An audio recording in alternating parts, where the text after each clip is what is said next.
Why were and are there so many different types of monks? What's the difference between Benedictines, Cistercians, Carthusians, Norbertines, Augustinians, and other monks? Why were monks spiritual warriors? These and other questions will be answered right after this.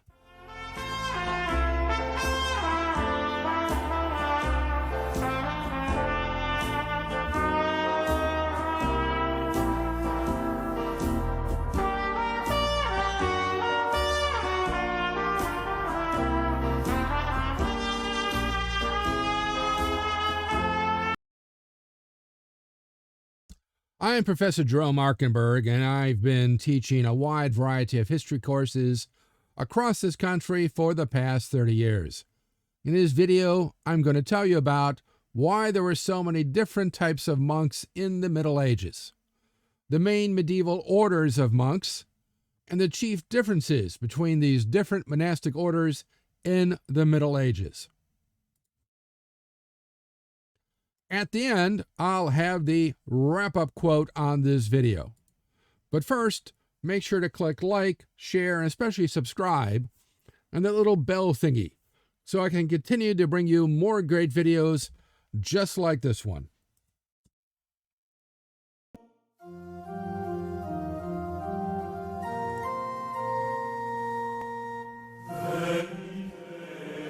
The Benedictines, who follow the rule of Saint Benedict, were the most popular order of monks in the Catholic West, turning the holy man, living and struggling alone against sin in his own little hermit cell or cave, into part of a supportive community, under the control of an abbot, who has absolute authority to keep order and keep them from sinning. Of course, to know more about how monks lived their lives and what kind of authority the abbot had, watch my video on medieval monks. Around 500 AD in Italy, Benedict of Nursia, or Saint Benedict, who was born around 487 AD and died in 540 AD, son of a nobleman, was disgusted by the times and his lifestyle, which apparently he thought was at tremendous odds with what Christianity, the various priests and bishops of his era, were preaching. So, like St. Francis and others, he renounced his status and took up the life of a hermit in a cave near Subiaco, before rejecting this eremitical or hermit lifestyle, much oddly enough as the Buddha himself, and then he founded an abbey of Cenobitic monks, communal monks, at Monte Cassino in 529 AD, where he wrote the Benedictine rule.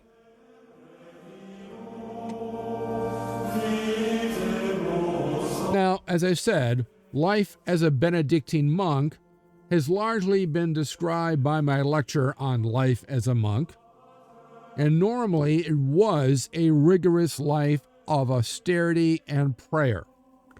However, if unchecked by a weak, corrupt, or absent abbot, he's on pilgrimage, he's going up to king's court, he's at a parliament, whatever, an abbey's wealth could easily lead to laxity and a party atmosphere, because compared to other medieval jobs and occupations, life as a monk was relatively easy.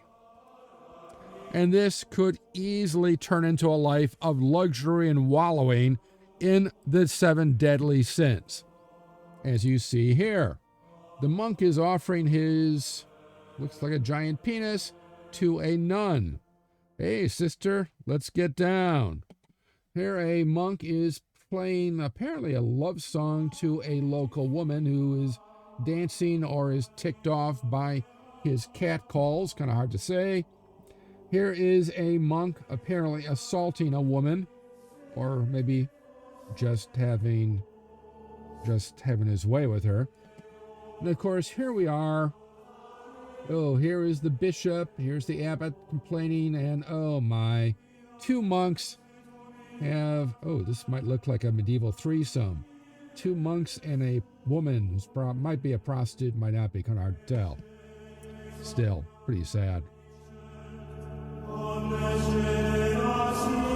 Anyway, at times a lack of rigor and austerity led some monks to leave and either found a new monastery elsewhere, usually as far away from the humans as possible, or found an entirely new order, which is how the Carthusians, Cistercians, Cluniacs, Premonstratensians, Augustinians, and others came to be. In 1098, St. Robert of Molesme, or as I call him, St. Bob, founded an abbey at Citeaux to more closely adhere to the Benedictine rule. These Cistercians, or as they were called in England, white monks because they would wear white habits, by the end of the 12th century had hundreds of abbeys spread throughout Europe. The Cistercians especially emphasized manual labor and self-sufficiency, and all monasteries of the order were subject to a general chapter, held once a year at the mother house in Citeaux, with the latter's abbot having the power to enforce conformity to the rule by being able to remove and replace priors who ran the various Cistercian priories. Then what I call the monasteries. Each of the monastery, the guy in charge there was not an abbot, but a prior. Another big medieval order were the Augustinians. At the start of the 13th century, small groups of laymen seeking solitude and penance for their presumably wicked ways took up residence near Siena, aided the local clergy in their pastoral duties, and in 1256 were accepted by the Pope as a new monastic order following the rule of St. Augustine. But keep in mind, St. Augustine did not found this order because he had been dead then for nearly 600 years, but in his writings, he had put together what he would consider, if he was going to have monks, what his rule would have been for them. So they found that and followed it. The Augustinians wore belted black tunics, which is why in England they were known as black monks, because they wore these black habits. And by 1300, there were some 30,000 monks spread among 2,000 monasteries across Europe under the direction of a prior general, who, like the Cistercian prior general, had the ability to enforce the rule on all the other monasteries. Another group that followed the Augustinian rules, but were not technically monks, were the Augustinian, or as they were called in England, the Austin Canons. Because the word Augustinian was apparently too hard to say, so they just sort of wound up shortening it to Austin. These lived a communal life, again, according to the rule of St. Augustine, except the Augustinians being largely inside the monastery. The canons, well, first of all, they were, of course, as canons, all priests. Not all monks are priests, but all Austin canons were priests. And they would engage in public ministry in towns and cities, were often attached to a cathedral as its caretakers, and there would celebrate Mass and divine services, sort of as helpers to the local bishop or archbishop. By 1125, hundreds of their communities had spread across Europe, and wearing their black robes, which is why they were called black canons. Keep in mind, these are not black monks. Those are the Augustinians. Since these are canons, that's C-A-N-O-N, one N. It's not the type of canon that goes boom. Black canons, they again not only preached, ministered, and prayed, but cared for the poor, the homeless, which is what you see being here, on the sick and the lepers, pilgrims and travelers, and founded schools and colleges across Europe. Notably, they founded the University of Paris. Another group are the Carmelites. They are founded in the 12th century by Saint Albert, or Saint Al, a hermit who lived on Mount Carmel in the Holy Land. And by 1300, the idea and this lifestyle had spread across Europe, where they had 150 houses. Here, of course, is a picture of St. Al on Mount Carmel. This is the Carmelite Friary in Krakow in Poland. The rule of St. Albert demanded that the hermits, who, unlike Benedictines and Cistercians and others, Augustinians, here they lived in their own small cells, gave strict obedience to their prior, again, priors, not abbots, and had to follow a life of prayer, toil, poverty, silence, unusual for the Middle Ages, and vegetarianism. Though in cases of extreme illness, they were allowed to have some meat or chicken. While they had to do severe fasting from September to Easter. And of course, here they are, and here is a picture of one of their cells. They at least got a bed a bit raised off the floor. There really are no windows. He's got a bench apparently to sit on, and normally a place to stand or maybe a place to kneel. It's looks a bit bigger than my studio apartment. Then something really weird happened in 1287. So keep in mind, they start out as an eremitical order of hermits, and then in Europe they become cenobitical monks, though each of them had their own cell.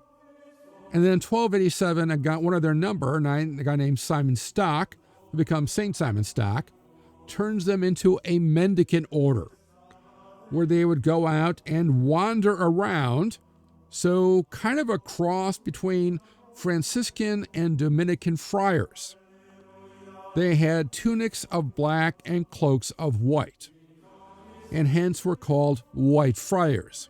But they can't be the white monks, those are the Cistercians, but in England they're called the white friars, with a scapular of 2 strips of dark cloth worn front and back. Another group, which is also kind of a cross between eremitical and cenobitical, were the Carthusians. These are found in the Chartreuse Mountains in France by Saint Bruno of Cologne in 1084. They followed the rule that he drew up for them, the statutes of the Carthusians, which, as I said, combined both eremitical and cenobitic lifestyles, where they would live in a charter house. And each charter house was headed not by an abbot, but by a prior, who had to report back to the main abbot, the main prior, at La Grande Chartreuse in France. Here, of course, is a picture of La Grande Chartreuse, and these are the individual cells of each of the monks. This is the funeral of St. Bruno, and this is an illustration of Mount Grace Priory, which no longer really exists, was destroyed during the Protestant Reformation in England, but how that would have looked. Now, each of the Carthusian monks are essentially hermits, and they each had to be a priest. They each had their own cell, but it was a fairly nice cell.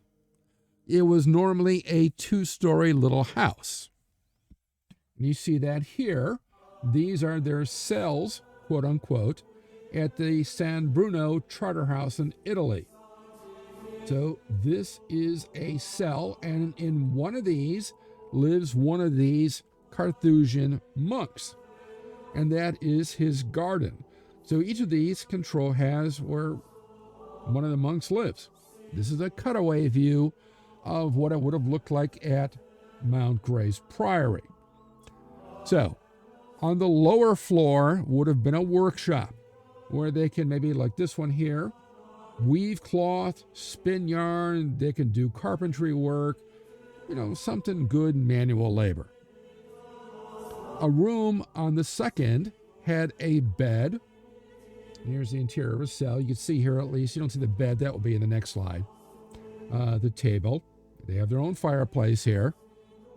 A desk, a choir stall and kneeler, so they can kneel and pray all the time. Plus, of course, as I said, the walled garden where they could meditate or grow food or herbs for their community. And here again, you can see the bed. At least it's raised off the floor. Maybe a little chest of drawers. Here again, you see that's the kneeler with the choir stall. And maybe a desk and write or meditate or read or whatever. And here's again. Also, at each cell door is a small revolving compartment. So this would have been the compartment in this case. And this one, here it is. So 2 daily meals were given them, cooked by lay brethren. So they would be put in, and then it would sort of be revolved. And then that way the food passes in, and the hermit inside, the monk inside, has no human contact with anybody in the outside. Mostly no interruptions. This way, the monk can meditate, pray, study, write, and work in the garden or workshop without bother, though they would have to leave once a day for daily mass. Any food they didn't want or waste could also be passed out through the same little revolving hatch.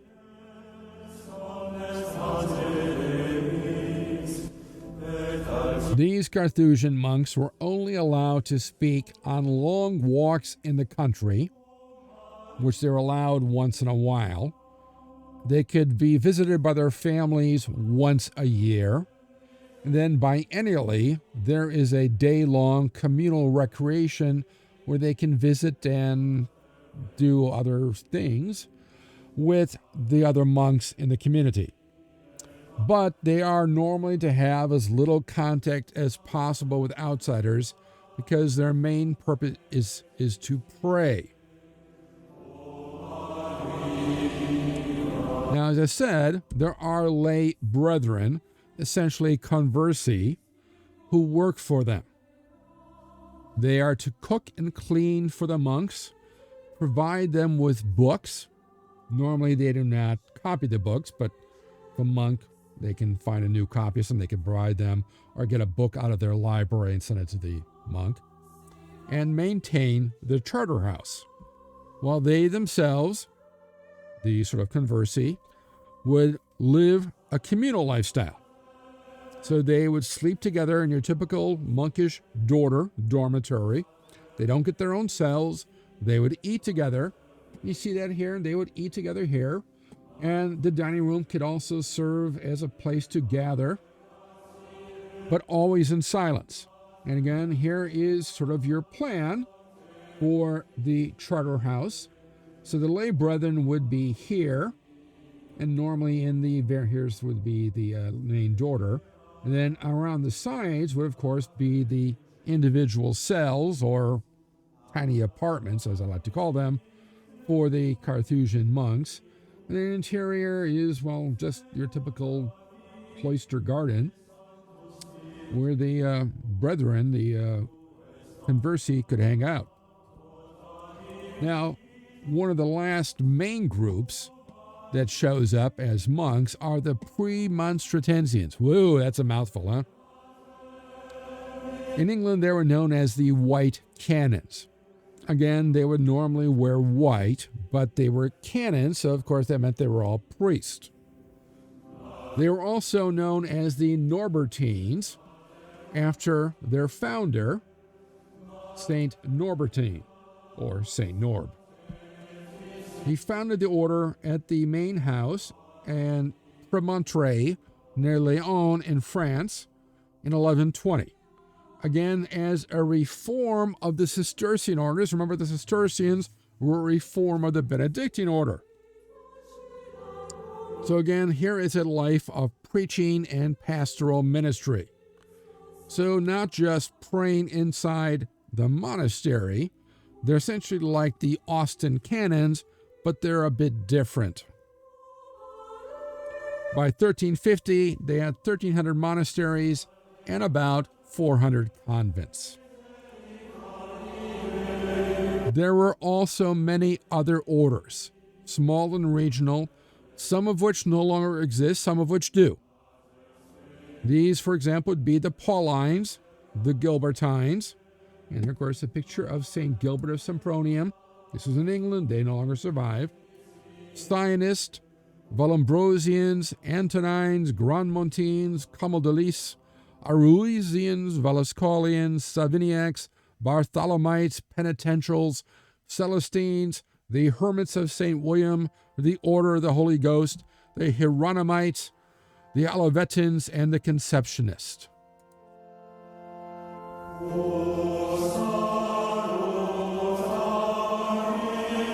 The wrap-up quote for the day.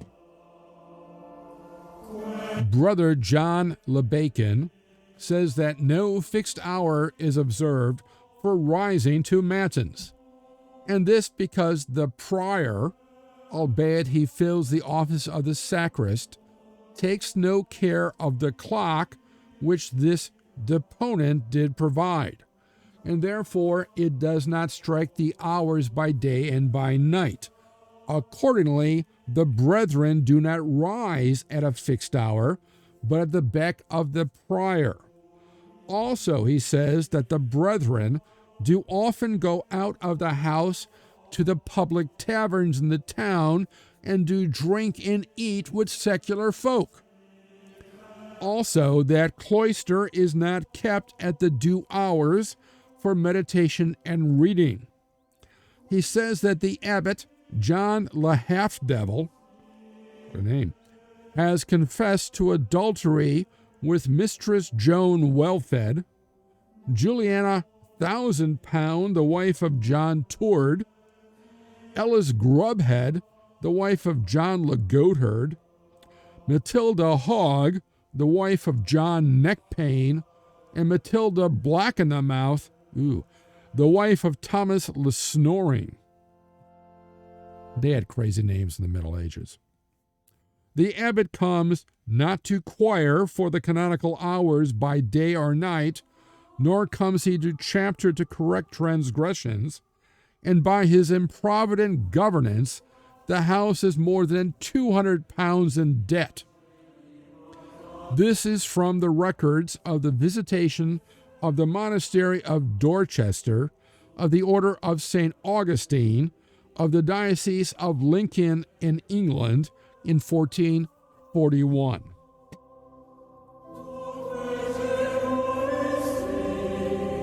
So,